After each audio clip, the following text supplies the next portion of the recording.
이번 주죠. 이번 주 화요일 날 김수복 목사님으로부터 오늘 설교 부탁을 받았습니다. 설교 부탁을 받고 무슨 제목으로 본문은 무엇으로 할 것인가 생각한 끝에 기도하며 생각 끝에 몇 년 전에 읽은 Jesus, 예수로 충분합니다. 영어로 보니까 Jesus plus nothing equal everything 이란 책이 기억이 났습니다. 그래서 이 책을 다시 한번 읽고 이 책에는 시대적 메시지가 있어요. 오늘 이 코로나 시국에 아주 적합한 메시지가 담겨 있습니다. 그래서 이 말씀을 요약해서 소개하고 그리고 하나님이 주시는 영감에 따라 결론을 내고 메시지를 전하면 좋겠다 해서 준비를 했습니다. 먼저 그 저자는 누군가 하면은 툴리안 차비진이라는 목사님이신데 우리가 잘 아는 빌리 그레암 목사님의 외손자세요.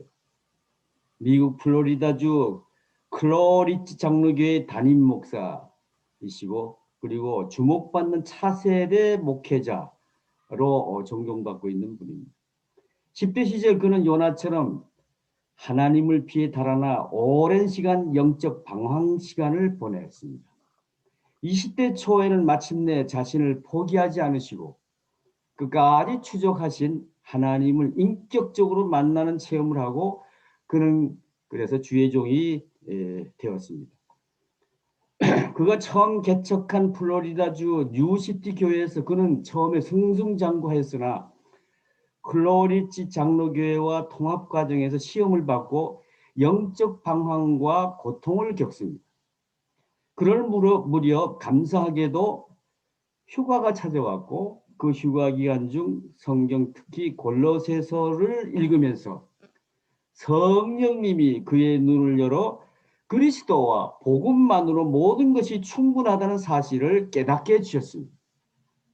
그때 받은 은혜와 계시로 작성한 것이 Jesus, 예수로 충분합니다라는 책입니다.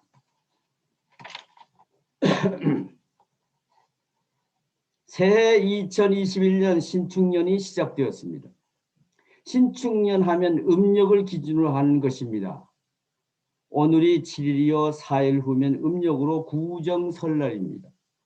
새해가 음력으로 새로 시작됩니다. 여러분, 새해는 정말 어떻게 살아야 할까요? 목회자로서.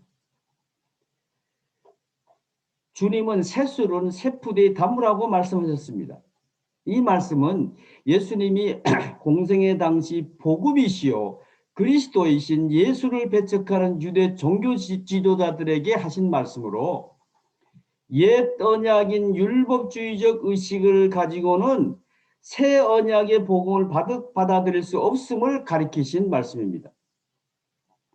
우리가 오랜 목회 생활 끝에 오랜 선교사 생활 끝에 혹여 마네리즘에 빠지고 점점 거세지는 맨머니즘과 휴머니즘, 인본주의라는 환경의 영향으로 우리도 율법주의적 의식이나 세상적 가치관을 지니고 있다면 우리 주의 종들이야말로 새해에는 새술 복음을 담을 새 부대를 새롭게 해야 하겠습니다. 그래서 비로소 우리가 성령의 시대에 부름받은 주의 종으로서 마땅히 성령 충만함을 받고 그래서 복음의 능력이 나타남으로 목사답게 선교사답게 사명을 잘 감당할 수 있을 것입니다. 그래서 사도 바울은 renewing your mind, 마음을 새롭게 하라고 우리에게 권면하였습니다. 로마서 12장 2절에서죠. 그런데 작년부터 한 가지 더 새로운 환경이 우리 그리스도인들을 억누르고 너무 힘들게 하고 있습니다. 코로나19 바이러스라는 팬데믹입니다. 이 코로나 때문에 요즘 기독교의 체면이 말이 아닙니다. 이 코로나의 최대 피해국이 인구의 90%가 크리스찬이라는 미국입니다. 이 코로나의 변이 바이러스가 발생하여 세계적으로 더 공포를 주고 있는 나라 역시 기독교 국가로 널리 알려진 영국입니다. 우리나라 역시 이미 미국 다음으로 선교사를 많이 세계에 파송하고 21세기 환태평양 시대에 미국의 뒤를 이어 세계 선교화의 촛대국이 될 것으로 알려진 기독교 나라입니다. 그런데 요즘 한국 기독교, 한국 교회가 무시당하고 수모를 겪고 있습니다. 최근 대통령이 교단장들 모아놓고 그 앞에서 교회의 예배와 기도가 마음의 평안을 줄지 모르지만 코로나를 이기지는 못합니다. 라고 단정적으로 말해도 한마디 반론도 내놓지 못하였습니다. 사실 이곳저곳 교회들에서 산발적으로 계속 감염자들이 발생하고 있고 최근에는 선교사 양성소라고 알려진 열방센터 같은 곳에서 집단적으로 코로나 감염자들이 발생하여 연일 매스컴에서 이를 교회의 십자가와 함께 보도하고 있습니다. 마치 교회가 코로나 감염지처럼 온상처럼 자꾸 보도하여 교회가 세상 사람들에게 이제는 혐오의 대상이 되어가고 있습니다. 얼마 전에는 한 분노한 교인이 교회를 지나다가 그 교회를 향하여 계란을 연거푸 투척하였고 이를 텔레비에서는 또 방영하기도 하였습니다. 행정당국은 어떻습니까? 교회를 아주 가벼이 보고 막대하고 있습니다.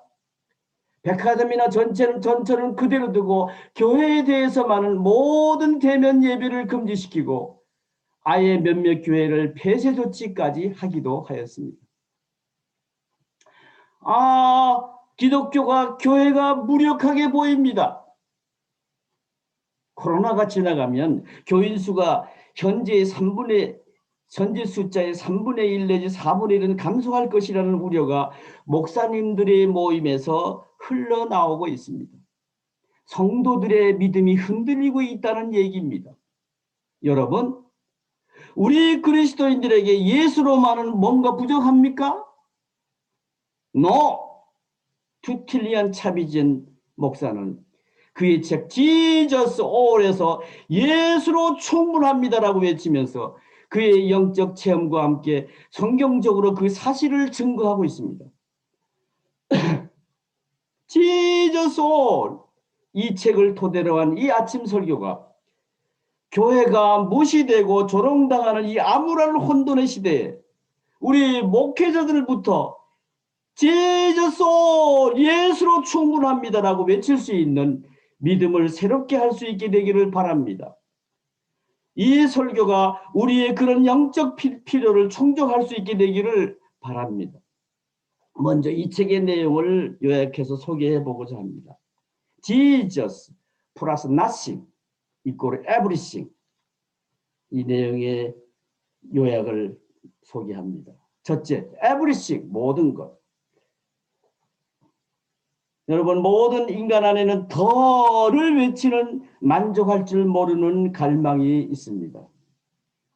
우리는 모두 지금보다 더 잘 살고 싶어 합니다. 파스칼은 이런 말을 했죠. 인간 안에 빈 공간을 보고 말입니다. 이렇게 말했습니다. 모든 인간은 행복을 추구한다. 이것이 인간의 행동의 동기다. 그러나 인간 내면에 있는 그 무한한 심연은 하나님으로만 채울 수 있다.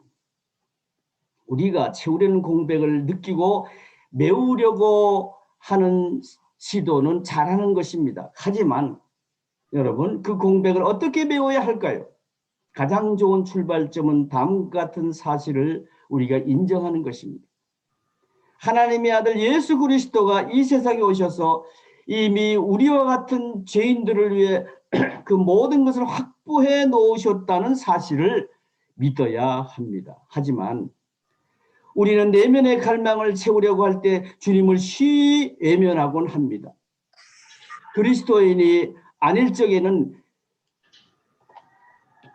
복음 안에서 만족을 찾지 않는 것이 당연합니다. 그러나 구원을 얻은 뒤에도 주님께로 좀처럼 시선을 돌리지 않는 것이 큰 문제입니다.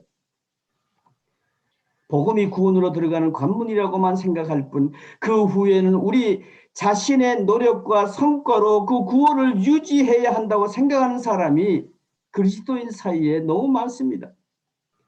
우리는 복음을 통해 그리스도의 삶을 시작하지만 그 삶을 유지하고 성장시키는 원동력은 따로 있다고 생각합니다.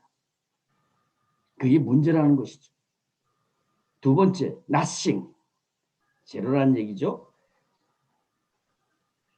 그는 먼저 이렇게 입을 뗍니다. 허망한 세상의 그림자 위에 삶을 짓지 말라. 하나님은 모든 숭배에 대해 제로, nothing, all nothing이라고 선언하셨습니다.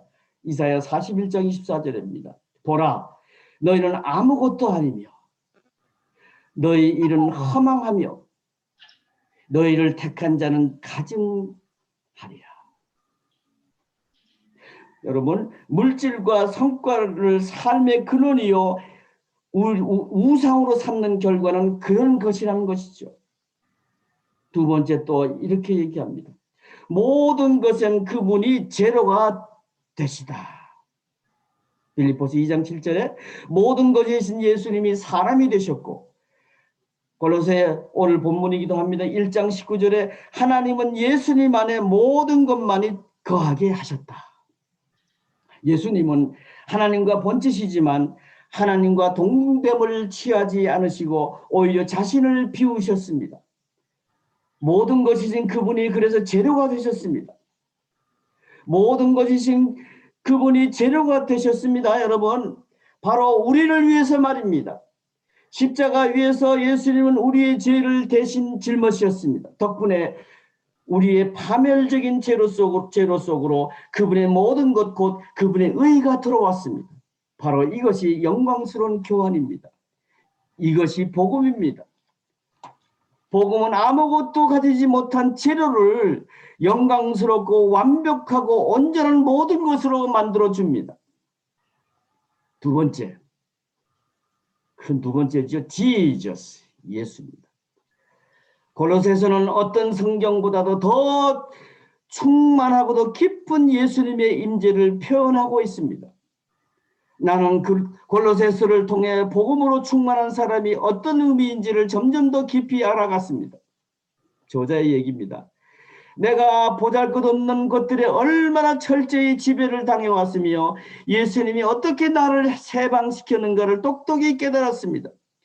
나는 죄인이기 때문에 하나님이 내 삶을 수없이 깎고 자르고 다듬으시는 과정이 필요하며 복음으로 변화되어야 한다는 사실이 분명하게 보였습니다. 그는 이렇게 말합니다. 먼저 하나님이 행하신 일을 보라. 바울의 다른 서신들과 마찬가지로 골로새서도 교리에 관한 내용이 1장 2장으로 시작해서 3장 4장의 그 교리의 실천편으로 마무리합니다.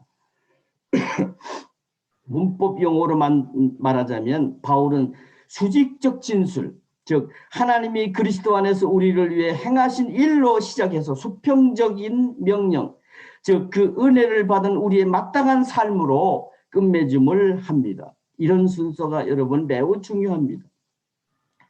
먼저 하나님이 행하신 일을 깊이 묵상한 뒤 우리가 해야 할 일을 고민해야 합니다. 이 순서를 꼭 지켜야 합니다. 이 순서야말로 복음과 율법주의 사이의 결정적 차이점이기 때문입니다. 올바르게 행하면 하나님과 사람들에게 인정을 받고 스스로도 떳떳해진다. 이것이 도덕주의의 메시지입니다. 하지만 복음의 메시지는 그것과 전혀 다릅니다. 복음은 예수님이 행하신 일 덕분에 하나님이 그리스도 안에서 우리를 이미 받아주셨다고 선언합니다. 바울은 우리에게 이 차이점을 명백히 알려주고자 먼저 하나님이 그리스도 안에서 우리를 행하신 일을 강조한 뒤에 따라야 할 삶의 모습에 관해 설명했습니다. 또 저자는 말합니다. 죄가 엄청나면 복음은 엄청납니다. 골로새서는 우리의 죄가 엄청나지만 복음의 능력은 훨씬 더 엄청나다고 말합니다. 골로새서를 알면 예수님도 죄도 복음도 하나님의 은혜도 우리의 구원도 참으로 광대합니다. 그 중에 최고는 단연 예수 그리스도의 측량할 수 없는 광대하심입니다. 또 저자는 말합니다. 지금 우리에게 광대한 예수가 필요합니다. 예수 그리스도의 광대하심은 우리가 반드시 알아야 할 진리입니다. 그 진리를 알아야만 우상 숭배의 유혹을 뿌리칠 수 있기 때문입니다. 존 파이퍼는 하나님을 기뻐하라 해서 이렇게 말했습니다. 하나님 안에서 더 큰 만족을 얻음으로 죄를 싫어하게 되는 것 외에 장기적으로 죄를 이길 수 있는 다른 방법은 없다.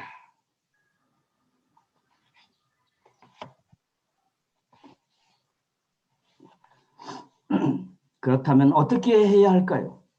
간단합니다. 예수님의 광대하심을 바라보면 됩니다. 예수님의 광대하심을 진정으로 알고 나면 하찮은 우상 따위는 견눈질도 하지 않게 됩니다. 또 저자는 말합니다. 세상은 한없이 작다. 골로새 1장 15절부터 20절 말씀을 그가 인용합니다.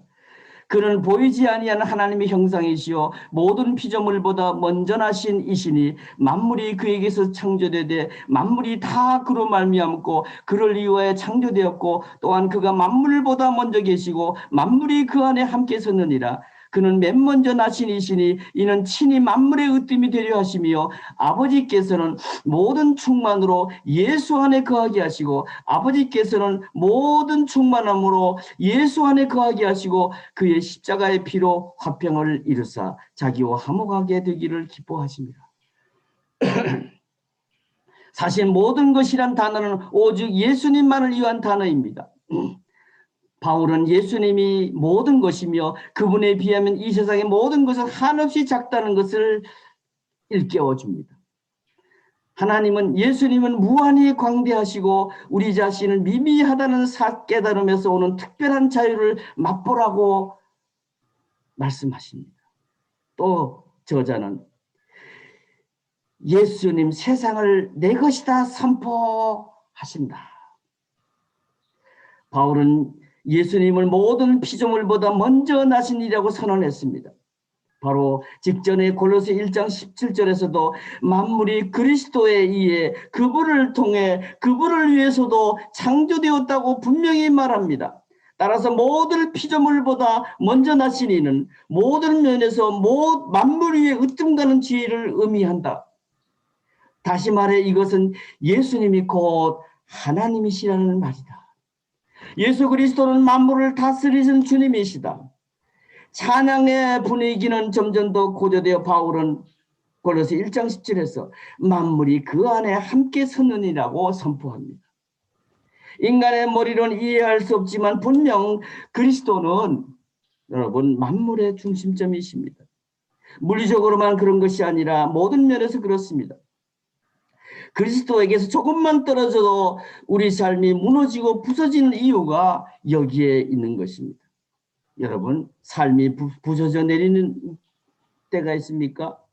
오직 그리스도만이 당신의 깨진 삶을 진정으로 온전하게 회복시킬 수 있음을 오늘 아침 다시 한번 깨달으시길 바랍니다. 또 저자는 말합니다. 예수를 만나라. 인생이 채워진다. 골로새 1장 19절의 말씀입니다. 아버지께서는 모든 충만으로 예수 안에 거하게 하시고 우리는 이 구절을 평생 묵상한다고 해도 그 안에 담긴 보물을 다 캐낼 수 없을 것입니다. 따라서 이 말씀을 읽을 때마다 온 마음을 집중해야 합니다.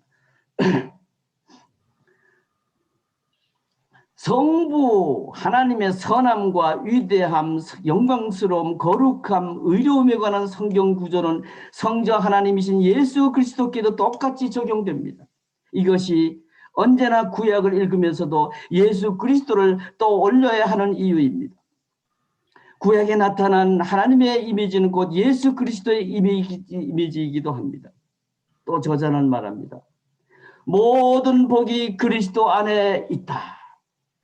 바울은 골로새 1장 19절에서 우리가 그리스도 안에서 하나님의 모든 충만을 마주할 수 있다고 말합니다. 하나님의 모든 것이 그리스도 안에 있기 때문입니다. 또 저자는 말합니다. 보이지 않는 것을 보라. 하나님의 모든 것이 그리스도 안에 기꺼이 거하신다. 그리스도 찬가의 이 영광스러운 표현은 그는 보이지 아니하는 하나님의 형상이시오. 골로새 1장 15절의 이 말씀과 같은 의미입니다. 요한 칼빈의 표현을 빌리자면 그리스도 안에서 우리는 하나님 자신 곧 그분의 위엄을 그대로 봅니다. 예수님을 보면 그래서 곧 하나님을 보는 것입니다. 그래서 예수님은 공생애 중에 하나님만이 하실 수 있는 놀라운 기사와 이적을 행하실 수 있었던 것입니다. 그런데 우리는 너무 작은 것을 바랍니다. 그리스도에 관한 이런 진리를 알고 난 뒤에도 예수님보다 작은 것에 기댄다면 세상에 그보다 더 어리석은 사람은 없습니다.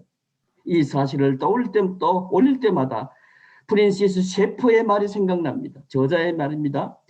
그리스도가 만유의 주님이 아니라면 아예 주님이라고 부를 수도 없다. 그는 그의 책 크게 두 번째에서 모든 것을 누릴 수 있는 길을 소개합니다. 첫째, 율법주의에 대해서 먼저 얘기합니다. 그걸 성과주의 또는 도덕주의라고도 하죠. 이것은 복음의 최대 걸림돌이라고 얘기합니다. 율법주의는 예수님만이 이미 해주신 일이 아니라 우리가 해야 할 일이 더 중요해질 때 발생합니다. 오직 하나님만 채우실 수 있는 것을 인간이 스스로 채우려는 시도입니다.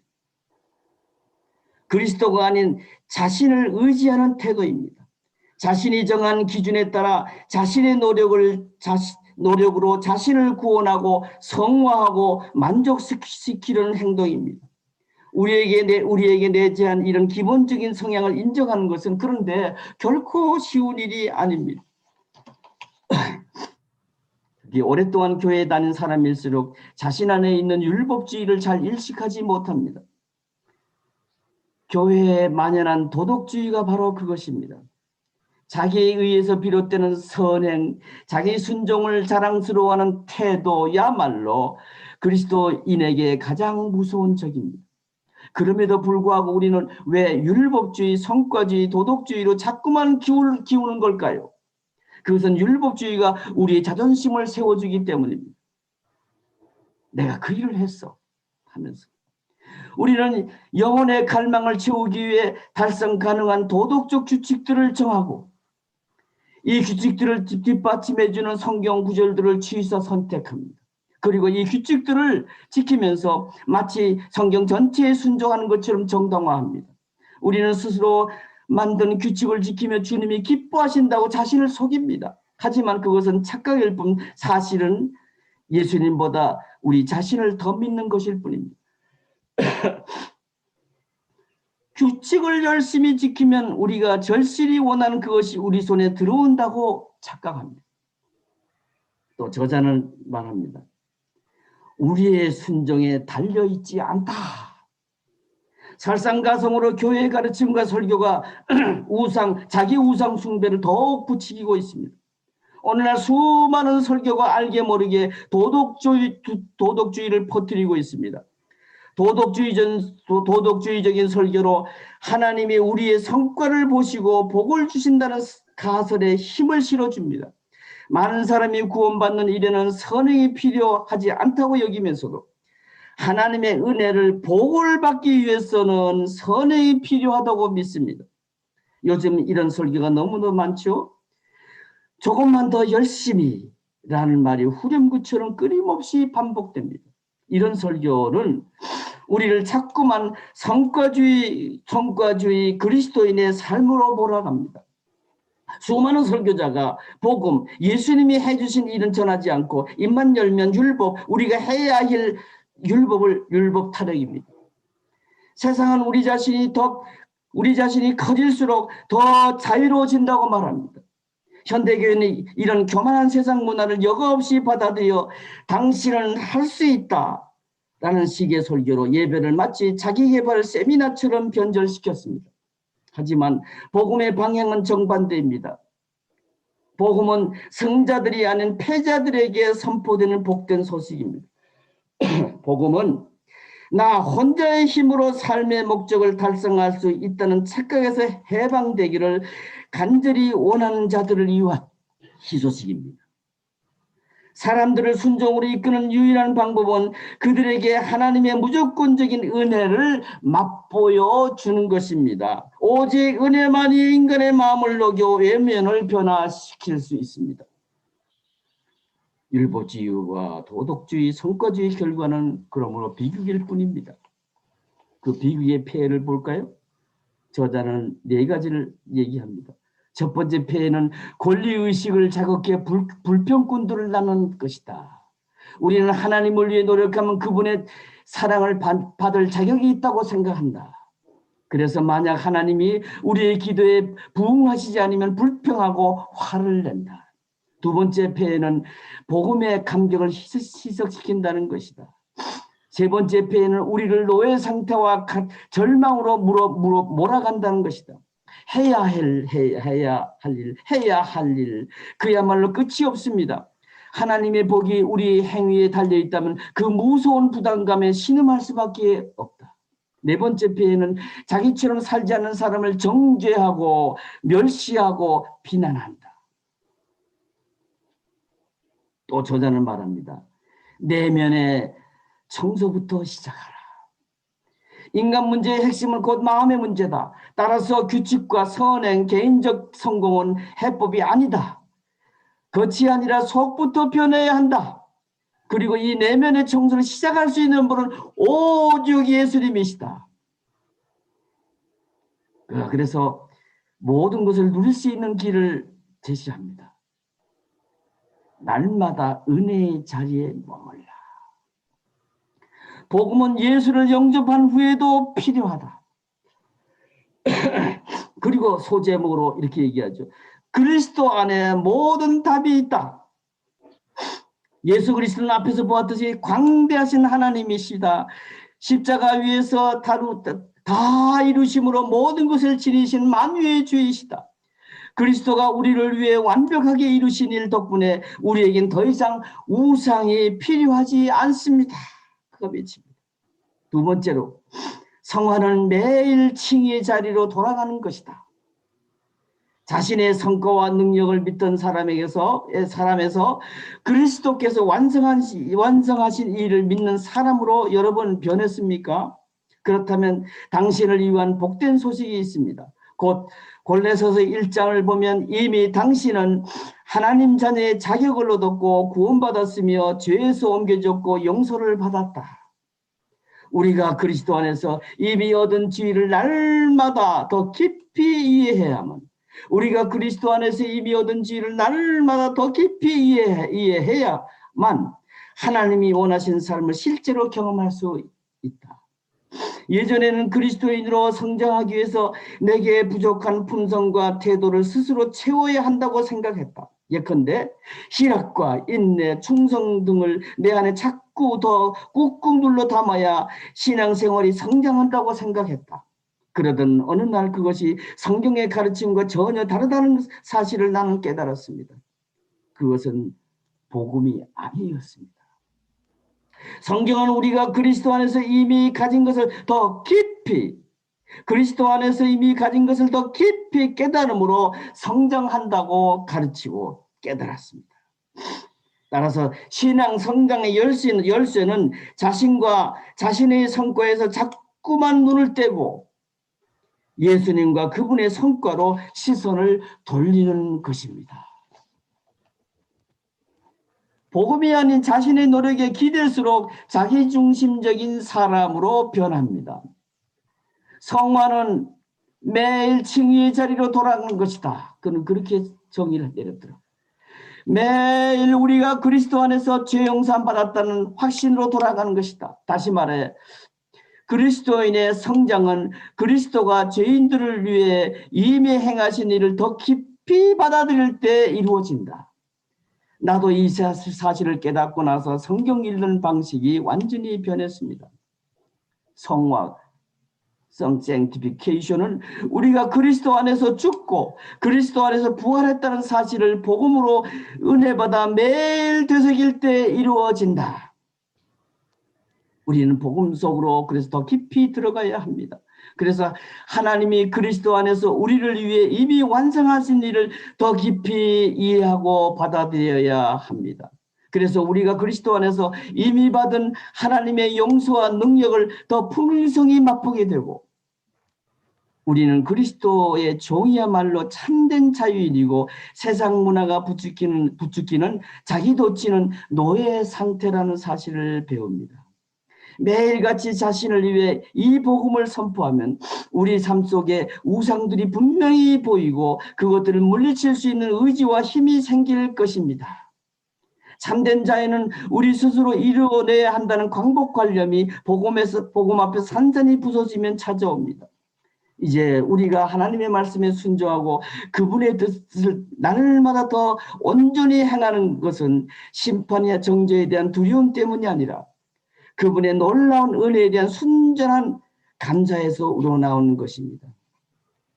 율법주의는 기독교의 핵심이 인간의 성과라고 주장합니다. 반면 복음은 하나님이 그리스도 안에서 이루신 일이 예나 지금이나 앞으로도 영원히 기독교의 핵심이라고 말합니다. 자신의 성과에서 그리스도께로 눈을 돌릴 때 마침내 우리 어깨에서 커다란 짐이 떨어져 나가고 형언할 수 없는 자유가 찾아옵니다.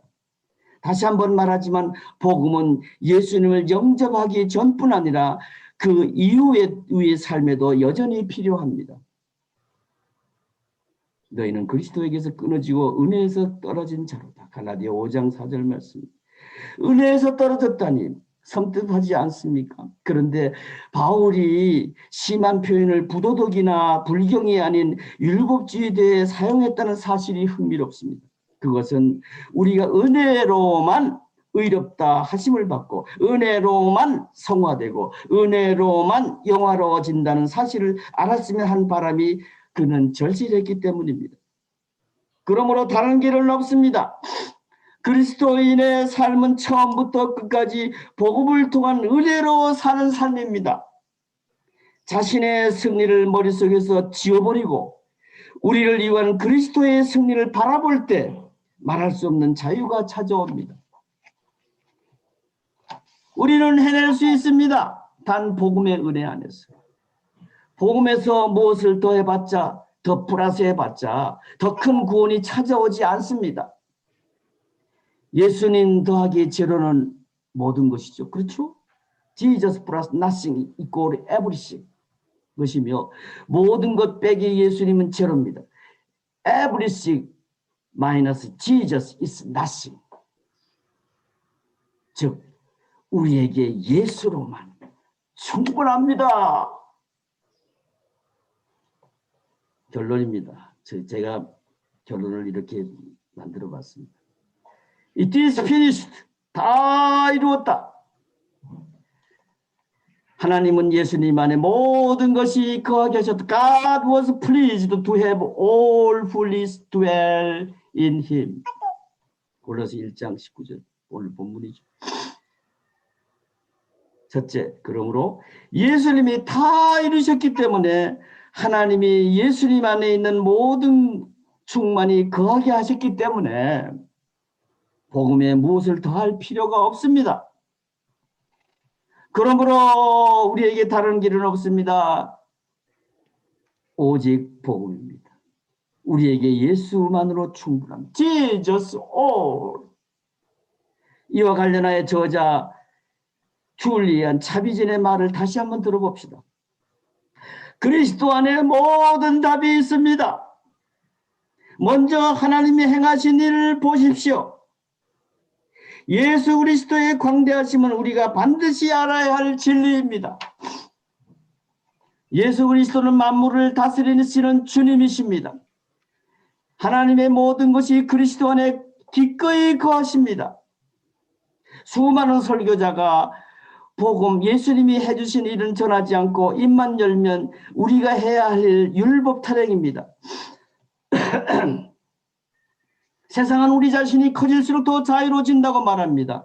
현대교회는 그런 교만한 세상 문화를 여과 없이 받아들여서 I can do, 당신은 할 수 있다라는 식의 설교로 예배를 마치 자기 개발 세미나처럼 변절시켰습니다. 하지만 복음의 방향은 정반대입니다. 복음은 승자들이 아닌 패자들에게 선포되는 복된 소식입니다. 복음은 나 혼자의 힘으로 삶의 목적을 달성할 있다는 착각에서 해방되기를 간절히 원하는 자들을 위한 기쁜 소식, 희소식입니다. 사람들을 순종으로 이끄는 유일한 방법은 그들에게 하나님의 무조건적인 은혜를 맛보여 주는 것입니다. 오직 은혜만이 인간의 마음을 녹여 외면을 변화시킵니다. 그러므로 여러분, 날마다 은혜의 자리에 그는 머물라고 합니다. 복음은 예수를 영접한 후에도 필요합니다. 라고 강조합니다. 우리가 그리스도 안에서 이미 얻은 지혜를 날마다 더 깊이 해야만 하나님이 원하시는 삶을 실제로 경험할 수 있다. 성경은 우리가 그리스도 안에서 이미 가진 것을 다 깊이 깨달음으로 성장한다고 가르칩니다. 그는 성화는 매일 칭의의 자리로 돌아가는 것입니다. 라고 합니다. 성화는 우리가 그리스도 안에서 죽고 그리스도 안에서 부활했다는 사실을 복음으로 은혜받아 매일 되새길 때 이루어진다고 했습니다. 참된 자에는 우리 스스로 이루어내야 한다는 강박관념이 복음 앞에서 산산이 부서지면 찾아옵니다. 그래서 그는 이렇게 말했죠. 우리는 은혜로만 의롭다 하심 곧 칭의를 얻고 은혜로만 성화되고 은혜로만 영화로워진다. 그러므로 여러분 다른 길은 없습니다. 그리스도인의 삶은 처음부터 끝까지 복음을 통한 은혜로 사는 삶입니다. 그러므로 우리는 그의 권면대로 복음 속으로 더 깊이 들어가야 합니다. 그래서 하나님이 우리를 위해 이미 완성하신 일을 더 깊이 이해하고 받아들여야 합니다. 저자 차비진 목사님이 제시한 결론은 뭐죠? 예수님 안에 있는 에브리싱 모든 것을 그리스도인들이 우리가 누리기 위한 비결은 복음 속으로 더 깊이 들어가라입니다. 복음 속으로 더 깊이 들어가라. quiet time, 말씀 묵상을 가리킵니다. 그래서 복음 속으로 깊이 들어가라는 것은 큐티하여 은혜 받으라는 말씀입니다. 하나님은 예수님 안에 모든 충만함이 거하게 하셨습니다. 여러분, 그렇습니다.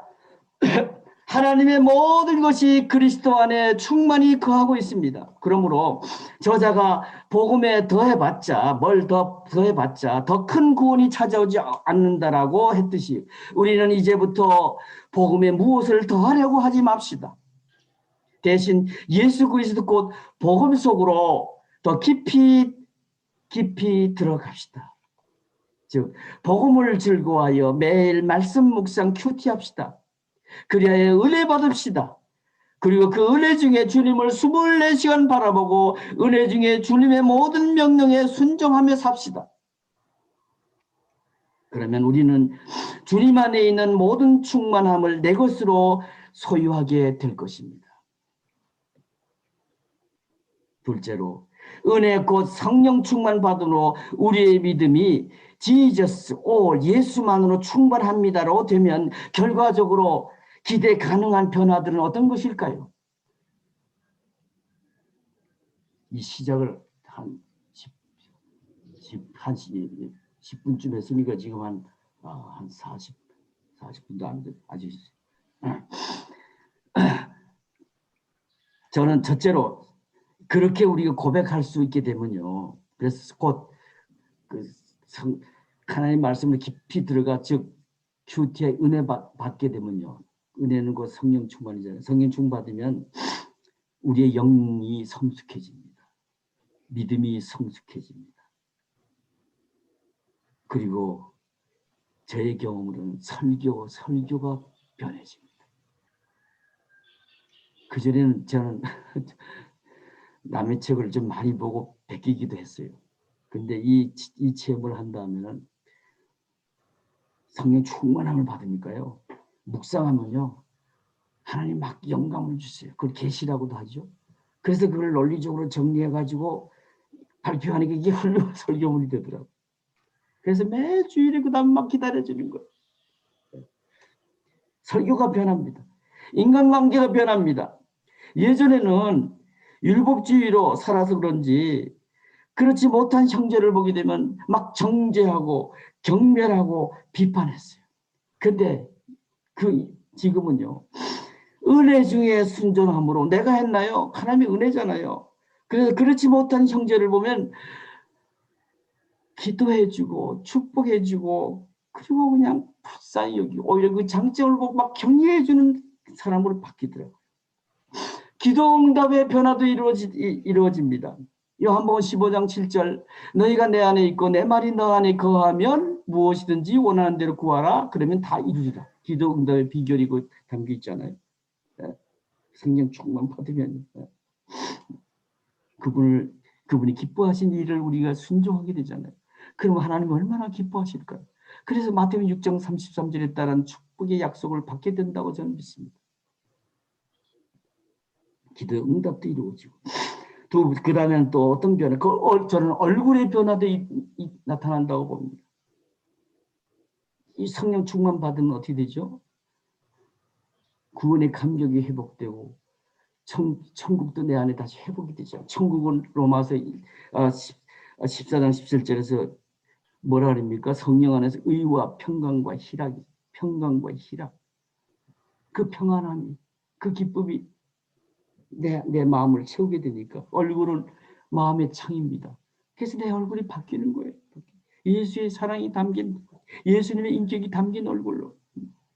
그래서요 사도행전 16장 15절에 스데반이 그 공의에 재판을 받을 때 그 얼굴이 뭐가 됐다 그랬습니다.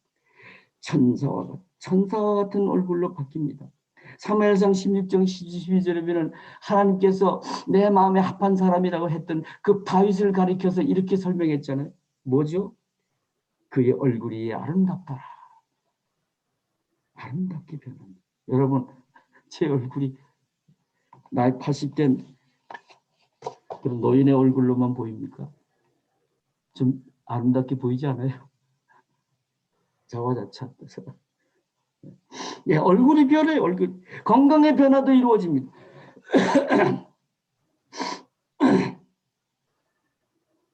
전 요한삼서 1장 2절을 아주 애송해요. 사랑한 자야 내 영혼이 잘된 같이 네가 범사에 잘되고 강건하게 되기를 내가 원하노라. 여러분 성령 충만을 받게 되면요. 구원의 감격도 하나님 나라도 믿음도 회복되니까 내 영혼이 행복해지잖아요. 그래서 그 축원을 입게 된다고 저는 믿습니다. 그 다음에 그 은혜 중의 삶은요. 하나님의 건강의 지혜도 깨닫게 해주시더라고요. 고린도전서 6장 19절 20절 저는 그걸 애송합니다. 이제는 네 몸이 네 것이 아니라 내 것이다. 하나님 것이다. 값주고 산 내 것이다. 그러므로 네 몸으로 이제는 하나님께 영광만을 돌리며 살라. 우리는 이 몸을 그러므로 선한 청지적 사명감을 가지고 잘 관리해야 돼. 건강하게. 그래서 또 주의 일도 잘할 수 있게 되겠죠. 그 다음에 운동도 하게 돼요. 운동. 여러분 운동은 그것도 그 운동 열심히 하면 그것도 난 믿음이라고 봅니다. 왜? 하나님이 허락하신 지혜니까. 그래서 저는 열심히 운동도 하고요. 또 소식도 하고 그래서 그렇게 합니다. 또 그러나 또 연약한 인간이기 때문에 우리 병들 때도 있잖아요. 저는 그럴 때는 병원을 찾아가거나 약국을 가기 전에 저는 먼저 기도합니다. 그리고 믿음의 선포도 합니다. 마가복음 11장 24절을 저를 가지고 선포하죠. 너희가 기도할 때 무엇이든지 믿고 기도한 것을 받은 줄로 믿으라. 그리하면 그대로 되리라. 그리고 제가 믿음의 선포를 합니다. 그럼 나아요. 저는 이 말씀을 준비하면서 마태복음 10장 1절 말씀을 듣고 또 제가 은혜를 받았습니다. 예수께서 제자들을 부르시고 더러운 귀신을 쫓아내며 모든 병을 고치는 권능을 주시니라. 아, 나는 오늘의 예수의 제자로 내게도 이 권능을 주셨구나. 그런데 왜 우리가 그 권능을 나타내지 못하고 행사하지 못합니까? 성령 충만 속에 회복하지 못하기 때문에. 그래서 우리가 말씀 속으로 매일 깊이 들어가 성령 충만 받으면 이 권능의 회복이 되어서 그래서 우리가 치유의 기적도 일으킬 수 있다고 저는 믿습니다. 그래서 저는요, 약과 무관한 삶을 삽니다. 조심스러운 표현입니다. 감기약이나 소화제도 안 먹습니다. 백신 주사도 맞아본 일이 없습니다. 한 10여 년 이상 동안. 그래서 저는 건강의 교구도 예수만으로 충분합니다. 라는 것을 체험하며 삽니다. 안수기도도 그렇죠. 나만을 위한 기도도 아닌 남을 위한 안수기도의 경우도 시간이 많이 갔습니다. 내가 좀 사전에 양해를 얻어놨습니다만 좀 소개한 여러 경우가 있으면 한 케이스만 소개하고자 합니다. 저 중학교 동창 서울 한양공대 건축학과를 나오고 그리고 아주 크게 성공한 친구예요. 건설에서. 그리고 이 강릉시 시의회 의장을 3번이나 역임한 분인데 이분이 어쩌다가 척추를 다쳐서 서울로 올라와서 수술을 받았는데 폐혈증을 일으켰어요. 그래서 긴급 연락을 받고 쫓아가 봤더니 얼굴이 퉁퉁 부어서 못 알아볼 정도로. 그런데 그로 인해서 머리에 물이 가득 찼다 그랬어요. 의사의 말이 내일까지 폐혈증이 낫지 않으면 수술을 할 수도 없고 이 사람은 희망이 없다고. 저는 이 사람은 불교의 아주 법사예요. 부인은 아주 보살이에요. 보살. 그걸 제가 담대히 얘기했죠. 내가 목사인 줄 네 알지? 너 살고 싶으냐? 그렇다. 너 그리고 인간에게는 영원한 세계에서 영의 세계가 있는데 너 천국 가고 싶지 않냐? 가고 싶대. 그러면 한 가지 길이 있다. 네 병이 나을 수도 있고 천국 갈 수도 있고 하나님의 아들이신 예수, 우리의 구세주 예수를 믿으면 된다. 너 그 예수 믿고 싶으면은 네가 반응을 보여라. 하나님은 주님은 개인의 사모함도 보신다. 그랬더니 아멘 하더라고요. 그래서 저는 희망이 있다. 이 사람은 하나님이 택하신 아들임을 직감하고는 그의 머리를 끌어안고 내가 얼마나 눈물을 흘리며 기도한지 모릅니다. 어제 이승 목사님의 능력의 기도를 그때 한 것 같아요. 그 아들의 죄를 대신 회개하고 성령님의 도우심을 바라며 그리고는 믿음의 선포를 하며 간절히 응답 기도를 했습니다. 놀라운 일이 벌어졌어요. 시간 그 다음날 때 가봤더니 의사가 깜짝 놀라는 거예요. 폐혈증이 나왔다는 겁니다. 그래서 수술을 해서 그 머리에 물도 다 뺄 수 있었습니다. 시간 관계상 그런 일도 많습니다만 그렇습니다. 우리가 말씀에 깊이 들어가서 매 큐티하여 예수님을 인격적으로 다시 한번 또 만나고 그래서 그분으로부터 성령 충만 은혜를 받으면 이 시대에 권능을 받은 예수의 제자답게 살 수 있다는 사실입니다. 그렇습니다. 매일 큐티하는 것 그것은 저의 교회는 광맥이요 생명의 줄이요 여러분의 경우도 마찬가지라고 봅니다. 저는 큐티할 때 3가지 말씀을 붙들고 기도합니다. 큐티합니다. 요한 3서 1장 2절 아까 소개한 말씀대로 요한복음 15장 7절 아까 제가 소개한 말씀 그 다음에 마지막 요한복음 8장 31절부터 32절 말씀 들어보세요. 그러므로 예수께서 자기를 믿는 유대인들에게 이르시되 너희가 내 말에 거하면 참으로 내 제자가 되고 진리를 알지니 진리가 너희를 자유케 하리라. 그때 그 당시 예수를 믿는 유대인들에게 한 말입니다. 내 말에 거하라. 요한복음 15장 7절도 너희가 내 안에 있고 내 말이 너희 안에 거하면, 내 말에 거하면 그 뜻에 비로소 참 내 제자가 되고 진리를 알지니 진리가 너희를 자유케 하리라는 말씀입니다. 저자 차비진 목사님의 권면 복음으로 더 깊이 들어가라는 말씀대로 하나님의 말씀 묵상과 큐티아의 은혜 받고 예수님 안에 거하신 충만함을 공유하며 그래서 예수로 충만합니다를 저는 체험할 수 있었던 것입니다. 그리고 안수기도의 경우는 예수의 사랑을 저는 품고 했습니다. 여러분, 예수의 사랑의 힘은 정말 위대하십니다. 이와 같이 기독교는 과연 은혜의 종교임을 우리는 확인할 수 있습니다. 은혜는 곧 성령 충만입니다. 오늘날의 은혜의 시대는 동시에 성령의 시대이기 때문입니다. 복음 속으로 더 깊이 들어가라. 하나님의 말씀을 즐거워하여 말씀을 매일 묵상하여 은혜 곧 성령 충만함을 받읍시다. 그래야 성령 충만함을 받고 그 은혜 중에 우리도 Jesus 예수로만 충만합니다를 체험하고 이를 증거하며 삽시다. 우리 목회자들부터 그렇게 살아서 성도들도 우리를 본받게 합시다. 그래야 떠나버린 하나님의 영광을 잃어버린 하나님의 능력을 회복합시다. 그래야 상실한 교회를 향한 신뢰까지 회복하고 전도의 문이 다시 활짝 열리게 합시다. 이를 위해 하나님의 진노가 거두어지고 주님의 긍휼하심과 위로를 받기 위해 회개합시다. 그동안 한국교회가 경제적 풍요 속에 교만하여 그리스도인답게 살지 못했던 것을 우리가 깊이 회개합시다. 교회 부흥과 함께 세계 10대 경제 대국이라는 경제 발전을 이룬 것은 하나님의 은혜입니다. 교회 부흥을 먼저 이루고 다음 국가 경제 발전이 뒤따라 이루어진 역사를 보면 이 놀라운 사실을 알 수 있습니다. 우리나라를 미국에 이어 세계 복음의 촛대국을 쓰시려는, 그래서 마지막 시대에 주님의 재림을 준비하게 하시려는 하나님의 구속사적 뜻이 있는 것이었습니다. 그런데 한국교회가 이 하나님의 섭리를 외면하고 특히 대형교회가 풍요에 취하여 시대적 소명에 소홀히 했습니다. 교회에는 불경기가 없다는 말이 생길 정도로 교회가 부자가 되었습니다. 특히 대형교회 당회자들 간에는 한동안 호화 외제차 구입을 경쟁하기도 하며 대형교회 당회장은 대통령이나 재벌회장 부럽지 않다는 말이 돌았습니다. 이웃사랑을 외면한 채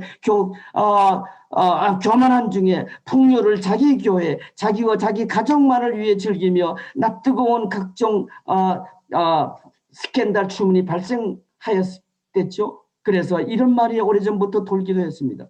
전에는 교회가 세상을 근심했는데 이제는 세상의 교회를 근심한다. 그래서 하나님이 저는 진노하셨다고 봅니다. 교회에서 하나님 영광이 떠났다고 봅니다. 사무엘상 2장에 보면 엘리 제사장 시대 때 엘리 두 아들 홈니와 비느하스가 타락하였습니다.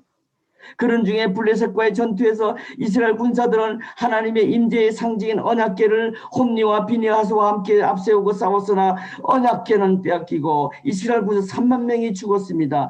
하나님의 백성이 세상에서 수모를 당했습니다. 여러분, 우기 때 범람한 요단강을 그 언약궤를 앞세우고 걷는 바도 있습니다. 여리고성을 무너뜨릴 때도